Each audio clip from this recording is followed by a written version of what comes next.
Welcome in, ladies and gentlemen, boys and girls. RFP Refugees podcast. Ted here, John here. John repping the Sacramento Republic FC. They're not in MLS, I guess, yet, so I guess that's fine. We'll allow it, right?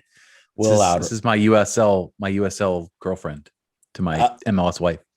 Fair enough. You won't be a Kickers fan, but hey, okay, that's fine. I guess League One. My League One alliance is open. I have a Forward Madison jersey, but that I'm not committed. Okay. All right. Anyway, welcome to the show, guys. John, how was your weekend, my friend? So good, Ted. So good. Great weather. Decent soccer on TV. I continue to win money betting Portuguese soccer every weekend. It is the money pot for me. So I have a good weekend. How about you? I had a good weekend. Obviously, we had the Olympic qualifying. So watching that, I caught the Mexico game. I watched the U.S. game on replay. So yeah. So fun times with that. I refereed a lot. I am taking a break. John's showing off his drink sponsor. I'm trying to think if we could get a sponsorship. If we could get a case of Topo Chico delivered. I don't know if they monitor YouTube and like listen for their name in episodes, but Coca-Cola, if you're listening, I would talk about it a lot. So go ahead, continue. Yeah, but yes, I refereed a lot, very sore from that. One more weekend and then I get a little bit of a break. So I'm looking forward to that. You know those leg compression things. Yeah, I need to get when I fractured my ankle and I did my physical therapy, they had the like thing they like send the water through like your leg. They do like really cold water. Like I need something like that just for like my whole leg. I think I saw in like the preseason training stuff. I saw a little bit of that. You need that. Yeah, so let's jump into the show. Let's talk first about John. I don't know if listeners are aware. If you're just checking us out, you had an excellent long interview with Roach from DC 101 talking DC United. Of course, many people know him from the Capital Soccer Show. Great interview. Definitely should check it out. We also had an interview with King CJ. We'll talk a little bit about that. I do have some thoughts regarding first of all, what were your? He's not here. You can be candid, and I'm sure he'd want you to be candid. He had some pretty pointed criticisms of the team, and he did, and I think understandably, I think that he has a different vantage point than we do. I think we were fans first for most of our time paying attention to DC United and sort of journalists or whatever we are more recently. So I think that as far as like, what grinds our gears and what grinds his are different, I think that he has some legitimate concerns that I think a lot of the fan base shares. I think that, those are totally fine to have. I think that, I've tried to make sure to, give the team credit where I thought the team deserved credit. And I thought that, there are things about the stadium that I think that they've corrected. There are things about getting out of the Flow Sports deal was a good move. There are a number of things that could be better, still could be better. But I think that it's hard to say that the progress has not been made and that the direction is not going in the right way. But overall, I think it was a really good conversation. His voice is like butter. And it's like he does this for a living, I tell you, man, I think I told you when we were talking, like we went an hour and a half and I stopped myself. I had more questions. We could have kept going. I could have gone another hour. He's very, very easy to talk to. It's interesting talking to some, no slight to you or no slight to myself, but like talking to someone who does it professionally as a living for like a job. It's like dancing with a really good dancer. I don't know. I lost the analogy halfway through. If I was a professional radio host, I probably would have had a better analogy ready to go, but I'm not. So I didn't, but it was a really easy conversation. I think it's a good listen for any DC United fan. I would agree. I think it's something everyone should definitely check out. If you don't get the chance to check it out, he agrees with me on what DC should be, and that they should be a team that sells that sells players, that develops players, that sort of becomes that team that is known for development. If you're not going to spend money, you should develop players. I hope we're still live. It's frozen up on my end, but hopefully we'll be that team that develops players that is that actually puts a little bit more into that. And I think that's something that the team should strive for. And I think he agrees with that. But as far as the, but I mean, as far as some of his other criticisms, I did think you hammer on points that I think have already been hammered. Yes, the roof needs to be finished. Yes, the stadium is not everything. We get, I think he brought up Bank of California Stadium. There are limitations in DC. There are limitations, I think, on what the stadium could be. I think personally, it's a fine stadium. I think it's a good place to watch a game. It sounds great. The criticisms I have are understandable, and you should echo those criticisms. If I had criticisms, it would be, I would love a second scoreboard on the far side, so I could actually watch some of the replays without having to break my neck turning around. Right. Obviously, I'd want the roof finish. There's a lot of things I think they do to the preview, and there's a lot of things they've already done. So there's a lot of things that were that have been done. You talked about the Hall of Tradition. I think the team deserves credit for mending fences. I think it's also worth saying, he said, I'm not going to give him credit for doing the bare minimum, and that's a completely fair assessment. I think it's worthy of them. It acknowledging the good, I think, helps keep it going. And helps sort of helps keep it going and keeps it up to the idea. They've interacted with us more, and that's been great. And it's been great to have access to players to keep. We got King CJ through that. We've gotten players. We have a interview coming with Donovan Pines. So there's not just for our benefit either. Too, I want to make sure that's clear. I think that's to the benefit of the listener to have more avenues to hear those player interviews. I think that's. I know as a fan, that interests me. I think particularly if you can get players talking in a comfortable way about things other than just their play, I think that's what you want. So that partnership has benefited us, but it's also benefited all of our listeners too, and all the other DC United podcasts. And other DC United fan podcasts. So I think we all want this team to be. We would love this team to be LAFC. They're not that. And they're a hometown team. We're gonna, we try to be fair. We try to be fair with them. And I feel like there are I have seen sort of the criticisms almost become a joke unto themselves, where you just stop taking them seriously and they become more just there's posts I've seen about the stadium, about the crowds, or about all that stuff. And I almost kind of start to roll my eyes at it, and it becomes almost the point of just mean spirited. And it doesn't, to me, in my opinion, it doesn't serve anything any good. You can have pointed criticisms, but to just be mean about it, I think is almost drawing a line. The stadium is what it is. I can't wait to be back. I think we all want to be back. So, but other than that, I thought it was a good interview. I thought Roach had some good points. And I think he like him is excited about the team. We love the content that we're getting right now from the team. The preseason content has been excellent. Oh, God. We have wanted this for so long. And here's a question. Do you think it's a more of a willingness on the team to do this type of stuff? Or is it a coach? We love Ben. Ben hated this type of stuff. I don't think Ben really liked. I think if they had said, we want you mic'd up, he said, no, I'm not doing that. Screw that. I'm not, do not take my trainings. I don't want you out here. He had an aversion to media. I think he did the post-game interviews. I think there was the BobbyBoswell.com. He was infamous for sort of hating it. Yeah. I think Bobby Boswell tried. There's a sort of a joke when Bobby Boswell was sitting in a camera trying to interview him, and he kind of walks off the stage. So how much of that is this? We have a coach now that's open to this type of stuff, and how much of it is actual effort? I think it's a little bit of both, to be honest. It could be. It's certainly possible. I think that there's. I think Hernan is a much better self-promoter than Ben was.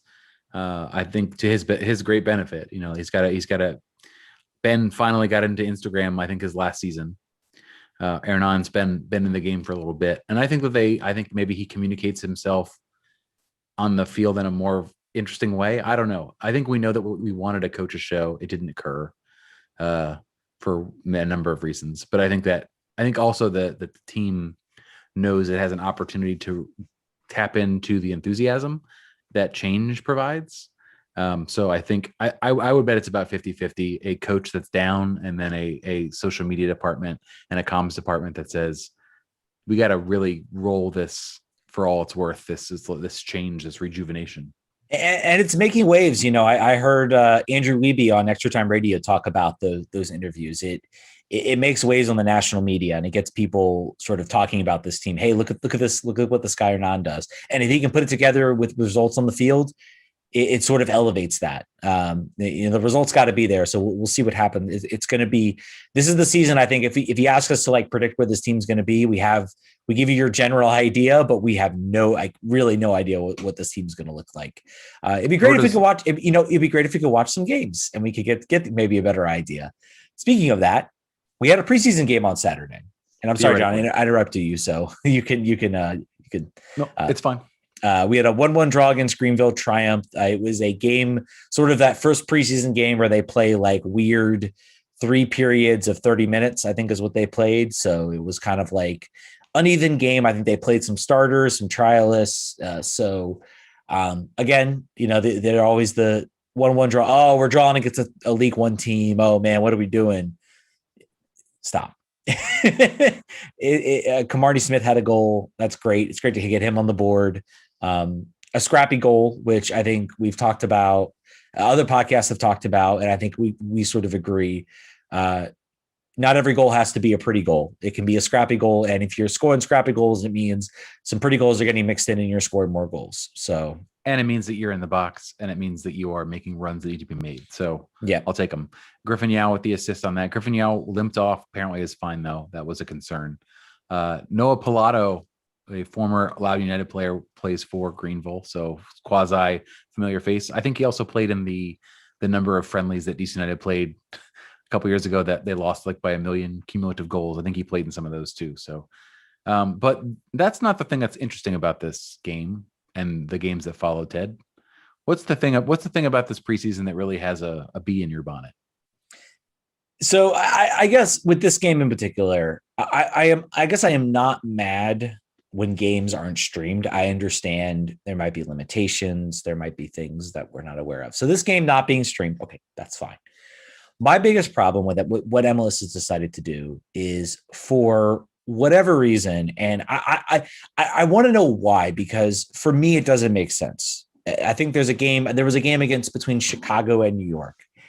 They are, for whatever reason, blacking out preseason game. If a game is being streamed, it is available I think the game coming up against Philadelphia, they're saying is only going to be available for Philadelphia fans. So you have to and there are ways around it. You can VPN, you can do other things, but you shouldn't have to do that. I don't understand why this policy was put in place. What drives this policy? Maybe you have an idea. I have no clue. Why are you denying? No, first of all, no one's going to watch hardly anyone's going to watch these preseason games. Who will watch it are fans. We want to know what our team is like. We want to see maybe some signs of what, we want to provide you good content about what we think, how we think this team's going to play, what we're seeing, sort of early signs from Hernan. All we can really talk about is they appeared to play a 3-4-2-1 in that game. I don't know if that's just the personnel he had out there and the players he wanted to see. It doesn't make any sense to me. To be clear, this is an MLS. It's an MLS policy. It's nothing the teams can do about it.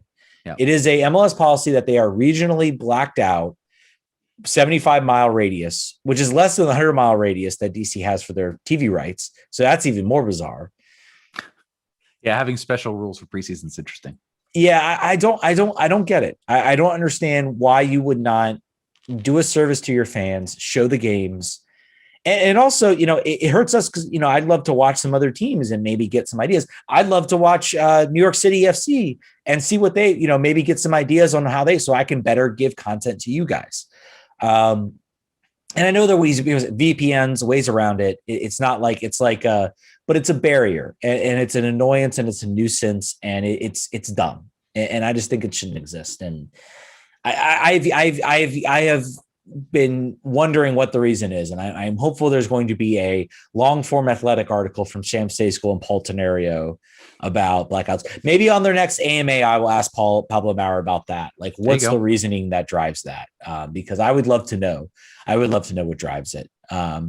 So anyway, we'll see what happens. I don't know if there'll be other preseason games, or if we'll just go into the game against New York completely blind. Probably even with some preseason games, it'll be the same thing. So, yep. But it would be nice to have some ideas on some players and some players we like. So, and just to drop another reminder for you guys, we're doing a pregame RFK Refugees Lot 8 tailgate. If you've not signed up to do that already, it's at rfkrefugees.com/tailgate.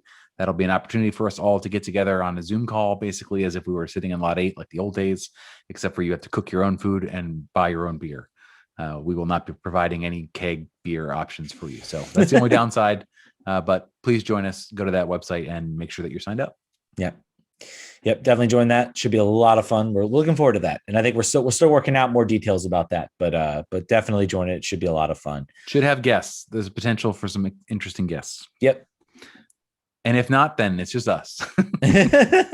Which is all you need. Yay. It's all you need. It's all you need. That's all you need. Let's start U.S. men's national team. Probably the only other soccer of consequence that's not European related, that's U.S. soccer related, is U.S. men's national team Olympic qualifying. They got a 1-0 victory over Costa Rica last week. And then on Sunday, they got a 4-0 victory over Dominican Republic. At halftime, I was talking to my friend and I was like, absurd to not be blowing out the Dominican Republic. And he's like, don't worry, it could still happen. And then it did. Yeah. Halftime, it was not. And then it did.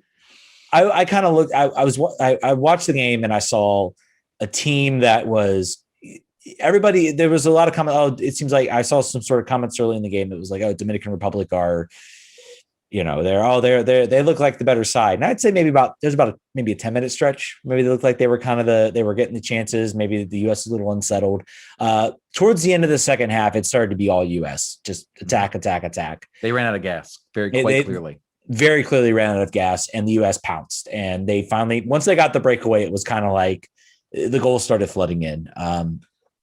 Dotson, I thought, looked really well. I think he had a couple goals in that game. Dejanovic, am I saying that right? Jordi Mihalovic. Thank you. Mihalovic also looked good. Another player I think who had a good game. Right now they have qualified for the next round. They need to win now their next game. Next match is against Mexico. That'll decide first or second. Right now, I think probably Canada and Honduras are looking like the two teams. Maybe a matchup with Canada for that next round, depending on how the game against Mexico goes. And depending on how the U.S. does against Mexico, for that matter. There are a bunch of players sitting on yellow cards. So that was the consideration today on Twitter, is that does Coach Porter go for the gut here against Mexico? Coach, it's Kreis. It's Jason Kreis, by the way. It's Kreis. Yeah. Who does he? What division is he coaching? He coaches Inter Miami, the Inter Miami full team? League One team. The League One team. Mm-hmm. Sorry, his lower ladder jobs continue to cycle, and I don't remember which one it is. Yeah. So he covers the Olympic team right now. And I think but his normal job is coaching Inter Miami's League One team. So I think this is a moment he took this job as kind of a way to sort of maybe get back in the spotlight. He was, I mean, for a while there, he was very highly touted. And then he's had two bad stints, one in New York, one in Orlando. I question how much of that is his fault, so to speak, or just sort of the mess that was New York City FC sort of in the beginning, and the mess that was Orlando's front office for a while there. You were okay with him being linked to us, weren't you? I was. I looked at I guess it was more the options that I knew. And I'm like, well, if we're going to go with like a retread, then I'd rather it be Jason Kreis than Dominic Kinnear or somebody like that. Like Dominic Kinnear, Dave Sarakan were like at the bottom of my list of people. And so I was looking for here's a guy who did really well with a team that wasn't willing to spend a lot of money. So maybe that avenue kind of, I know there were some differences of opinion on that. So Dave Sarakan now coaches the Puerto Rico men's national team. Yep. So just from a level perspective, if it was Sarakan, that sort of, I think I'm hoping that DC United is a more attractive destination than the Puerto Rican men's national team, but maybe it's not. Either way, I think we ended up who we needed to get. So there's always going back to US Olympic qualifying. There's always an argument of how much does this matter. What are your thoughts on if the US fails to qualify like they have since 2004? Do you consider it a bad thing for MLS, for US soccer as a whole? I think it doesn't really matter too much. It would be nice to be in the Olympics. It would be cool because then we could watch the US play in the Olympics, and that's more US games to watch. But I don't think it means anything. I don't think it's like a large scale referendum on the future of US soccer. I think that there are players obviously in this age group that could be playing that aren't playing because they play with the full national team or they're just not made available. If you were playing all of your best options and they were unable to get out of this group, then okay, that's not good. That just tells you sort of where US soccer will be in the requisite number of years. They could still develop. New players could come out of nowhere. That happens. It continues to happen. But I don't necessarily think that I don't think it means anything for US soccer in the aggregate in any way overall. I think missing the Olympics 2008, 2012 mattered a bit more from a US media, US spotlight perspective back then, because US soccer was still kind of the US men's national team was still kind of coming about. I think it was there weren't a lot of opportunities. I think, and I've talked about this a lot, that 10-year stretch where US was missing U17 World Cups, U20 World Cups. They were not showing well in those U20 World Cups. You miss opportunities. There's a reason Josh Sargent had a great U20 World Cup. He then signs for the German team. The name is escaping me. It'll come to me. Which player? Josh Sargent. Werder Bremen. Werder Bremen. Thank you. So he signed for Werder Bremen. Those opportunities matter because they give a chance to sort of expose, and they give a chance to give players to get to other teams. And I think US missed out on those lot of opportunities. So the Olympics can still provide that opportunity because it is a U23 tournament. I think it still does. It does sort of matter if the US can get through this, get to the Olympics. It is a showcase. It is a chance to get eyeballs sort of on the US team along with the women's team. It's sort of not fair, I guess, the qualification and how you get there, because it is literally like they could win their group and then they could lose one game and that's it. And, they could lose on penalties in that semifinal game. And like, that's it, they're out. So I'll be curious to see who they play and who they can get out there. I thought they looked like they sort of got it together a little bit against the Dominican Republic. I'll be curious to see how they come out against Mexico. I think Jason Kreis has talked about wanting to beat Mexico. We'll see. It's in Mexico right now, so it's certainly home field will not be on their side. But this is likely to be their hardest game. Yeah. So how they do against this game matters much more than they did in the previous two games. So if they're going to play, I would like them to win. That is my unofficial position of a U.S. soccer fan. Now, a new U.S. men's soccer fan, basically, or a reborn. Just win, baby. That's all I care about. and that's really what everybody was getting all up in arms about the Costa Rica game and how bad they look, how they held on. And I'm like, you've got most of those players in Costa Rica are playing the Costa Rican league. They're in midseason form. Most of our guys are in MLS. They're in preseason form. It matters. Fitness matters. And I think we need to change that just so we can stop using. I mean, it is a valid excuse, but we use it for CONCACAF Champions League. We use it in the let's just sync it up so that we have every win and loss is on merits and not based on sort of the time of the year. There's an argument I made. Play August to beginning of December. Shut the league down. Start it back up in March. Run April, May. You line yourself up. You line your championship game up with the Champions League, FA Cup final, the end of the Premier League. There are so many jumping off points there rather than trying to go against the NFL and college football for your championship game. And I have thought that for a long time. And everybody's like, well, we can't play in the, okay, fine. Don't play in the winter. Just take who cares? Take a 2-3 month hiatus. Just do it. Just like take a break, go through, have like Black Friday be like your last week of MLS.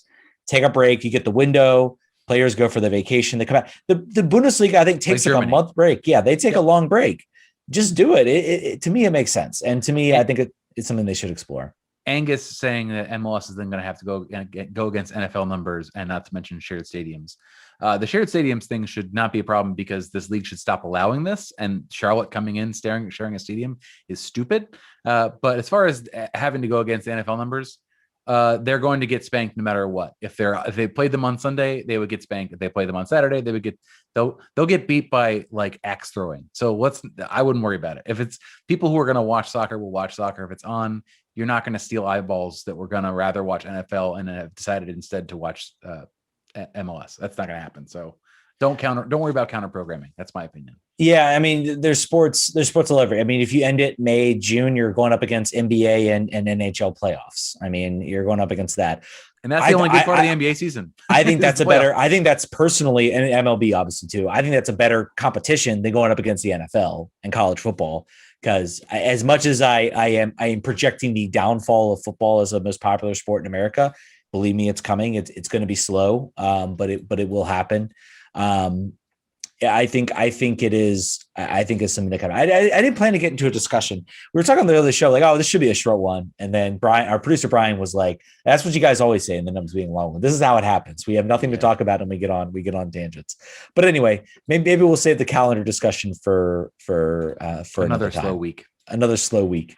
We did have eMLS Cup coming up. Unfortunately, King CJ, we have the RFK refugees jinx on King CJ, so we're going to go ahead and apologize. Lost by 1 goal to Godfather, the LA Galaxy. He made it interesting towards the end, but he lost his first game 1-1 and then a 2-2 draw. So I think he seemed like he had it slow going in that game, and it kind of cost him. So I think you can go read him on Twitter. Check out an interview with him. I think he still has some good things to say. That's an avenue that I think a lot of sports leagues are sort of embracing. My team, FC Heidenheim, I know Durkin's team, St. Truden, have their own like eMLS person that they're doing like posts about. So something that's not going away, and it's something I think it's an avenue of soccer, particularly with FIFA. You know, that MLS owes a lot of credit to FIFA for opening that door to soccer. I think the popularity of that game from 2013, 2014 has elevated the game in ways that are sneaky and has turned it into sort of a number one sport. It certainly has helped ratings. So yeah, I mean, I think that's something to watch. Spirit news. Spirit yes. had a game canceled previous weekend against Orlando Pride due to COVID, which I believe were actually false positives. But they are going to play Sky Blue on Sunday in DC at Audi Field. It is closed door. I don't have any information about it being televised or not. I would assume it will not be. That's just a guess. Maybe some kind Spirit employee will put it on Twitch or something. And maybe they won't black it. I don't know. Does NWSL have a 75-mile radius policy on I don't think so. I don't think that they do. Yeah, that's certainly a good thing about a league that's in an earlier stage. Did you see by any chance, speaking of NWSL, I don't know this guy. I'm too old to know this guy. Some YouTube guy that was an Angel City owner, which means like one of 7,000 people. But it was a guy who, I'm gonna sound stupid to anyone who's young, but there's a guy with like a bazillion followers on YouTube, and he got sort of accused of a whole bunch of weird stuff, bad stuff, and they Angel City got rid of him as an owner very quickly, and sort of reabsorbed his shares.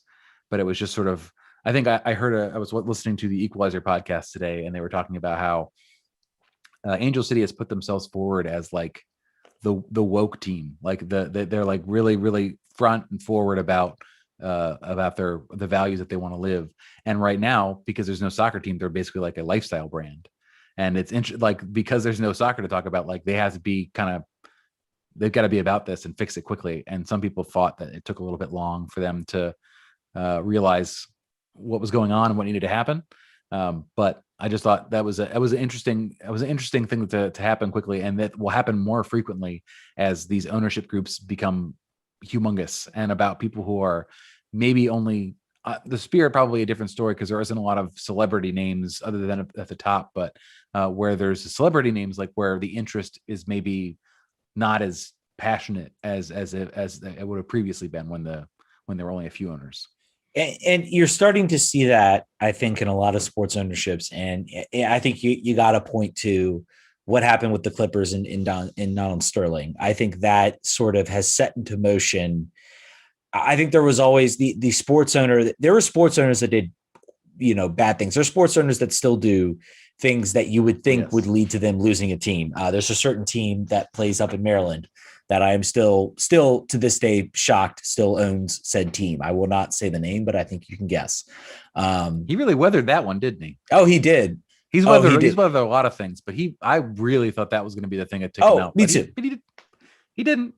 No, and it's becoming the comment. And by the way, Angus Long says if only they put Audi Field in FIFA. I had heard something that like they scanned the stadium, but I'm not sure if that's like, I think it takes a while. If you know anything about coding and development, it takes a while to probably scan. You got to scan the stadium.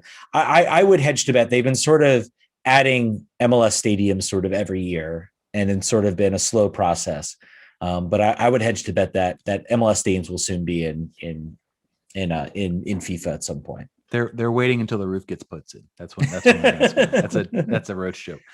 David Dobrik is the guy. I don't know who he is, but he's very famous on YouTube apparently. No, but it's a good thing that these teams are doing this, because they should do this, and they should. Yes, you're an owner. Yes, you control the stakes. MLS has just went through it with RSL, and I mean that wasn't even like on tape rumor, like on tape catching him doing something or something confirm. I mean it was a lot of sort of hearsay and rumors, but there was enough evidence of people saying, yeah, he says these things, he thinks these things, that they were like, okay, we got to do something. On the downside, it costs the Utah Royals fans their team. Yeah, that's true. That's true. And who knows when they'll get replaced. So that's a real unfortunate thing. NWSL also, as you see here, they're sort of caught figuring out what the next move is. The NWSL side for Sacramento, the latest to come out was Ron Burkle, the super jerk who decided he didn't want to have an MLS team, wants to move the rights for the NWSL team to San Diego. So that would be wild as a possibility, but that, who knows? NWSL, I think there's growing pains with it all of a sudden being really interesting to a different class of investor and fame. I can't wait to actually play soccer and that these stories can be like secondary, but they're we'll see what the growth looks like as they continue to sort of I think that the multi-owner thing is going to continue. I think that's a model that people like to attach their brand to women's soccer right now. I think less so from a financial perspective. I don't necessarily know how much these 1,000 owners put in stake to Angel City. Probably not too much. It's probably just, it's similar to the Spirit, where they're associated with the Spirit in some way, but not necessarily a capital way.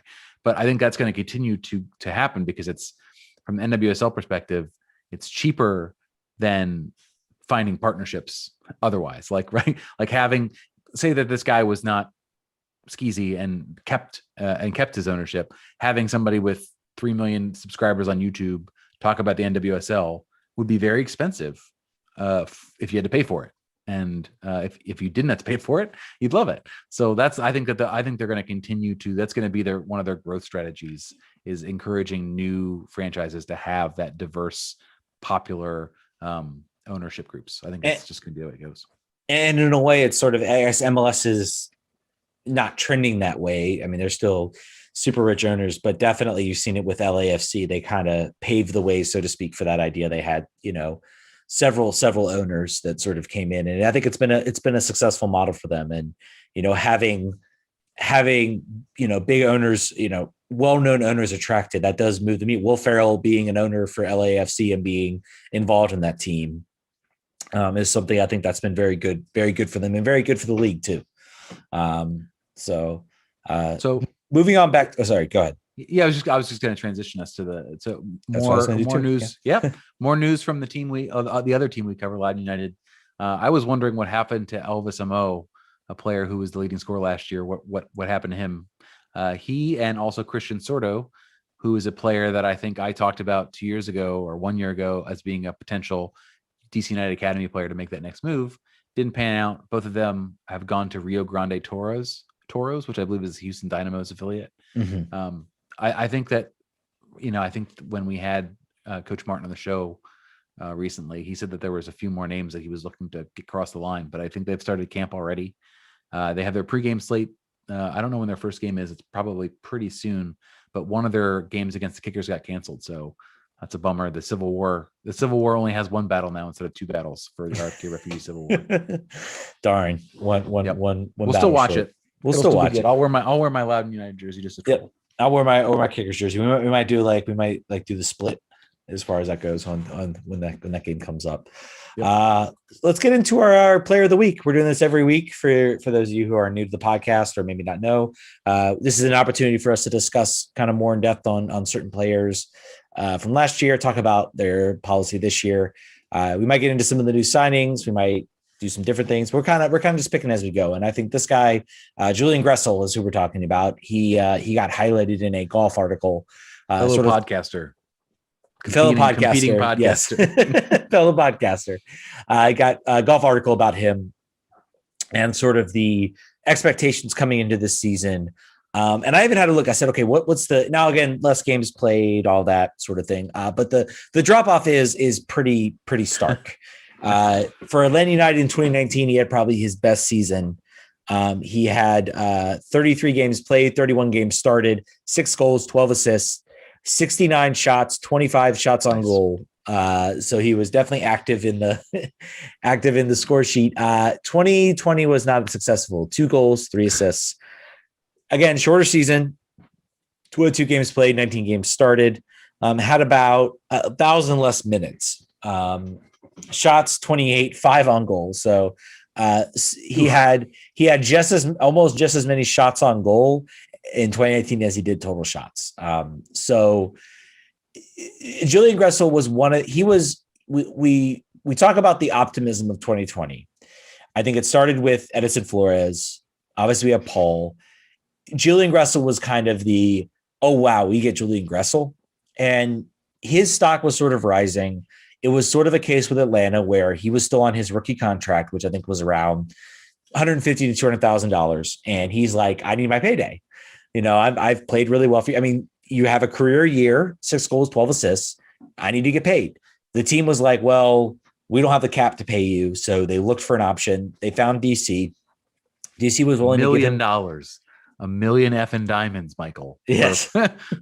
of GAM and then he had the season he had last year. Unfortunate timing, but and there's sort of a lot to that. I mean, again, 2020 was a weird year. We talked about this. Every player that has to be put as the big asterisk anytime you see bad numbers. Yep. But other teams had good seasons even with that. So I do think I will be curious. I think it's going to be, if you want to talk about the one player that can sort of elevate this team, I think there's a question of, when he was in Atlanta, he was sort of the 3rd or 4th down the road. You had Joseph Martinez, Miguel Almiron, Yamil Assad, and sort of Yamil Assad, maybe Julian Gressel kind of in there. Yamil Assad leaves. Julian Gressel kind of steps in. But he's a player, Tata Martino highlighted. He's a guy he would put on his team. Who's your guy you would never leave off the team sheet? He didn't mention Miguel Almiron. He didn't mention Joseph Martinez. He said Julian Gressel because of what he brings to the game. I think we all at the beginning of 2020 were a little surprised when Ben played him as a central attacking midfielder.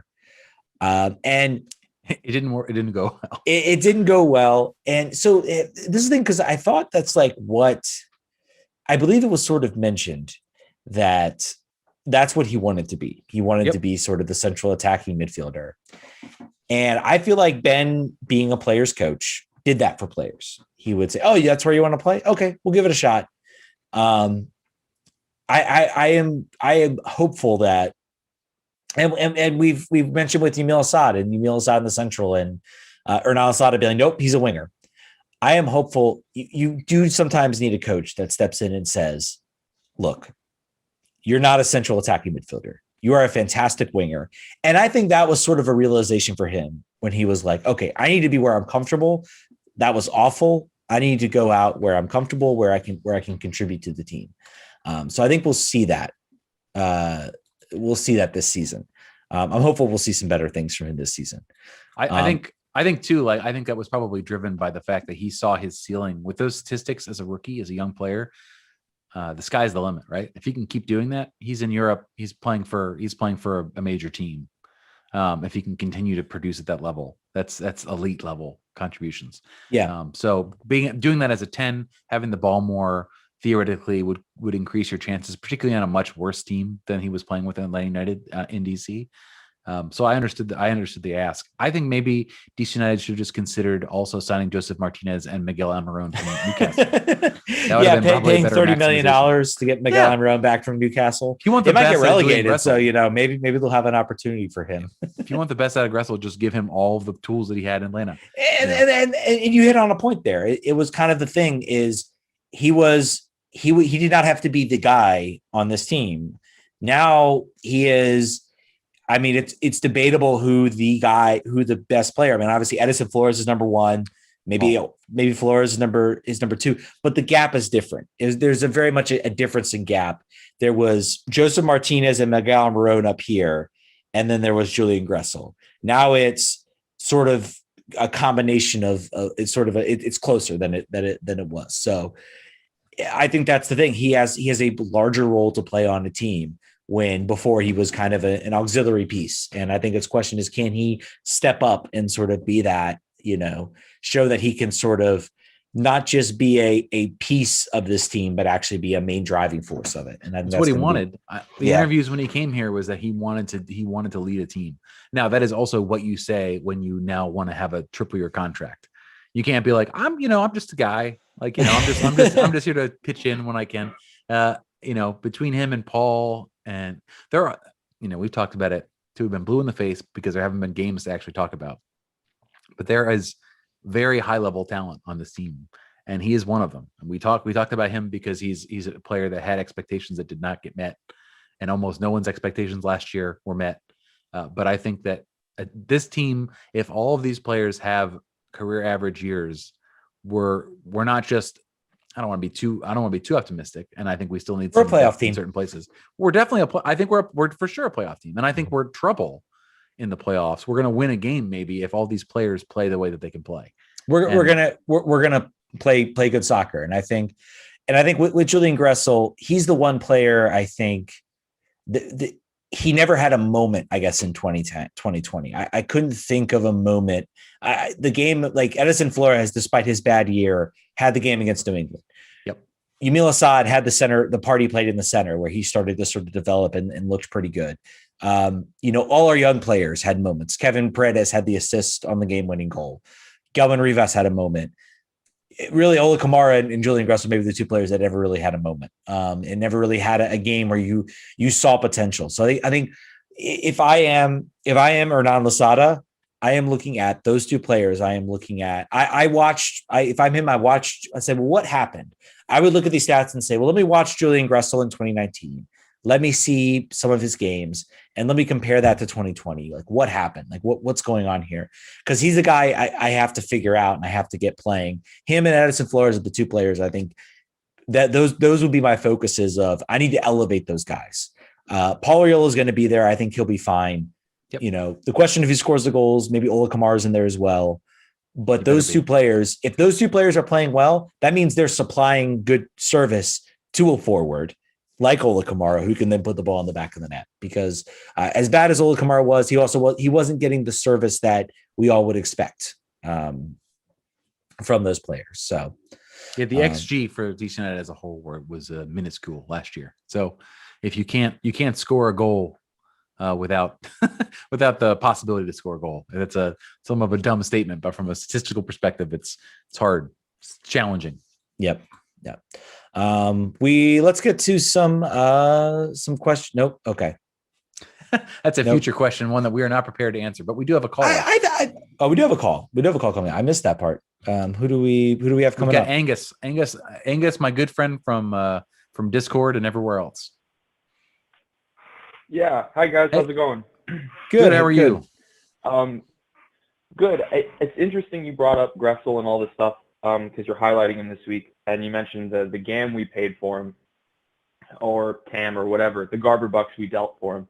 Yep. And it's worth noting that for this year, it's worth noting this year anyways, we got a lot of that back. We got like $600K for all of the deals we've made throughout the off season, or at least in this primary window, which I guess is only just opened because it's different than the international window. And the idea that we'll see more production out of Gressel. I'm sure we'll see more production out of Gressel. I think we'll see more production out of everyone, just through the changes in systems. I think Tata's system in Atlanta is going to align more with Losada's system that we think of anyways here in DC, than he would have with Ben's. But it'll be interesting to see how and if we use that $600K in GAM, because, well, we did spend it all on Gressel, and is that worth, and does the FO see that as something that's worth it or not, you know? Yeah, there's certainly places to spend that money, right? If you look at this roster as this window continues, you could see them potentially spending money at the forward position. Although, as Ted noted before the call, Nigel Roberta is apparently in the air going somewhere.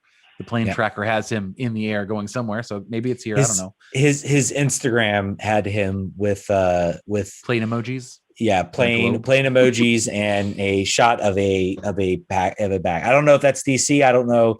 I think he was being tracked in Sweden. Who know? You know, I think who knows.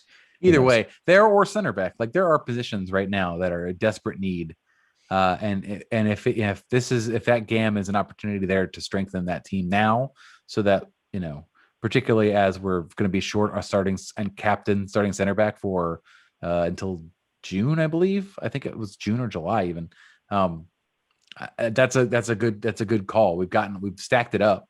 We're not going to have $1 million to spend again, but I mean, the return on investment will probably be higher than it was when we spent $1 million for Gressel's 2020. And I will tell you, Angus, I think your assessment, I'm trying to like go through it in my head. So maybe you have it down on paper and you might be right. I believe it's probably maybe a little closer to 300 to 400K in allocation, because I think some of the Lucho allocation is tied up into incentives, tied up into performance. So I know we got 250K for it this year. Some of that's next year. And I think some of it this year is tied up in incentives. And I think Golf highlighted that I think the incentives are pretty easy to meet, but that's not money DC you can't spend what you don't have. And so I think it's still tied up in some of that. So let's root for Lucho to play really well for Cincinnati, except when he plays DC. There were some other ones too, though, right, Angus? It's not just the Lucho money, though. You got to remember, it's also the 150K we got for Segura going to Austin. That's true. I forgot about that. Michael Edwards. Money we get for Edwards and Williams as well. Both of those players as well. So we got another I think between 300 and 400 total out of those three guys as well, on top of the Lucho money for this year. Obviously, that could go up next year as well through incentives, and we'll see how that gets used in the future. But looking at this year, we have a bit more, I guess, than and I remember seeing. And we did have to pay 50K to Colorado, I think it was, for Heinz Eich's discovery rights. Apparently they re-examined the discovery list, which I'd love to know like where that list exists. That would be a Google Doc. That would be a pretty funny list to read, proving once again that discovery rights are stupid and dumb. List? I mean, there's lots of things we'd like to make public. Apparently it's not that public, because they didn't realize. Apparently there was a re-examination, whatever that means, of the discovery list, and they said, "Oh, Colorado had him on his discovery list. Okay, DC, you got to pay, even though the contract had already been signed. You got to go pay 50K to Colorado." They did a Command F. They did a Command F for Heinz Eich. Like, oh crap. All right, well, what's the minimum amount of money we can get for this? So Brendan Heinz Eich also just started an Instagram page. So he was the last athlete in modern times to not have one. So welcome to Instagram, Brendan. But yeah, I think you're right, Angus. There's money to spend here, and it has nothing to do with the no fans in the stadium. It has nothing to do with ownership having their money tied up, and it will be spent somehow. It's just a question of how, and do we get a better bang on our buck than we did for Julian last year? Now, let's hope so. Here's a question before I hang up and let you guys kind of wrap up the show and stuff. Here's a question for you guys. You mentioned this earlier, but we're not going to have Steve Birnbaum. We're not going to have Bill Hamid probably week 1. Who does Losada name his first captain? Who does he give the armband to in that first game? Because we probably won't have who I would think would be the top 2 players to hand that armband to. No Pagliarola either. He'd be another one I'd consider. That's true.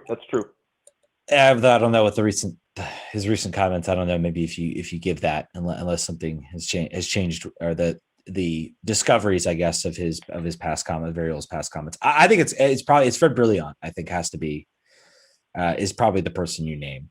I don't know unless Felipe Martins is healthy. I don't know. Maybe it goes to him. But that would be. I think you'll see Fred Brilliant.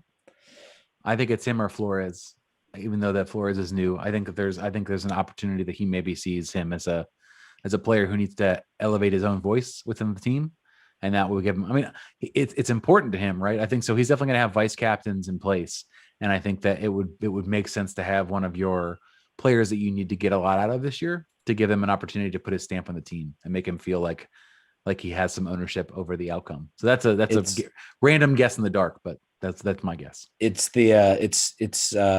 It's Jurgen Klinsmann giving Dempsey the armband when clearly Michael Bradley was the captain of the team type move, I think is what you're implying there, John.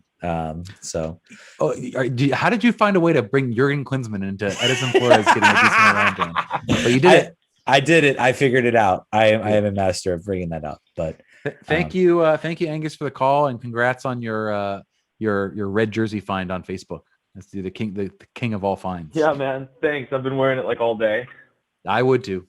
Take care, buddy. Oop. There's some music. We cut them quick here. This is like the Junkies. This is like Howard Stern. Yep. This is like your regular podcast. We'll cut them, but yeah, I think some good comments there. Sort of about Gressel, sort of the money they have to spend. I'd forgotten about Segura. I mean, it's this whole offseason has been just like the longest offseason. I had completely forgotten that we still have money from Segura. I forgot that Austin FC was a team. Yeah. So I think he's right. I think it is closer, I guess, than I initially thought about. I was thinking more recent moves, but we'll see what they do with the money. I think that is the caveat. Are they gonna get somebody now, or are they gonna hold off to the summer? I think we all kind of thought that the money was going to be used to get Lucas Rodriguez. That's been oddly quiet, and normally at this point we get a story. Usually, Golf tweets something's close, and we don't hear anything. And that's the warning sign. And then literally like a couple of days, like, oh, things have cooled off. It's not going to happen. And I don't know if we're there yet. I don't know if that's what we're coming, but that's a signing that I think kind of maybe elevates this team a little bit. I think it could rejuvenate some things and give some competition, which I think this team desperately needs, sort of on that left side. And I think it opens up a lot of problems on the wing. We'd be so full of wingers. We'd have Assad, Areola, Gressel, Lucas Rodriguez. We would have wingers that literally could start on most MLS teams. 4 wingers for 2 spots. So talk about depth, and that's something that's been bothering this team a lot. I'd love a forward and another center back, but you get what you get. We'll see it. We'll see how it unrolls. No, we haven't talked about March 25th. U.S. men's national team's back. They've got basically we're going to get a chance to see a full-time lineup. I think they've made some changes. So Josh Sargent will be out there. He's been playing pretty well. Serginho Dest has also looked really good for Barcelona. 2 goals this weekend. Against who were they playing? Did you see who they were playing? Sevilla. It was in the league, but good to see. I think he kind of hit some struggles for Barcelona, and I think he's kind of getting back. He had a horrible Champions League game against PSG. That's the peak of his troubles. He was getting absolutely torched by Mbappe, I believe it was, lit on fire. but hey, he's bouncing back, and that's Yep. the important thing. And I think there's a lot of talk about Pulisic and Chelsea and kind of what's been going on there. And he's struggling, but he's still a good player, and good players figure out a way. And I think those opportunities are going to come back. And Yep. there's a lot of fatalism, I think, when it comes to US soccer. And I think the also good thing is having 20 years ago, DC US team had one or two players who were maybe at Pulisic's level, and them struggling in Europe would have been a bad thing. Everybody being panicking.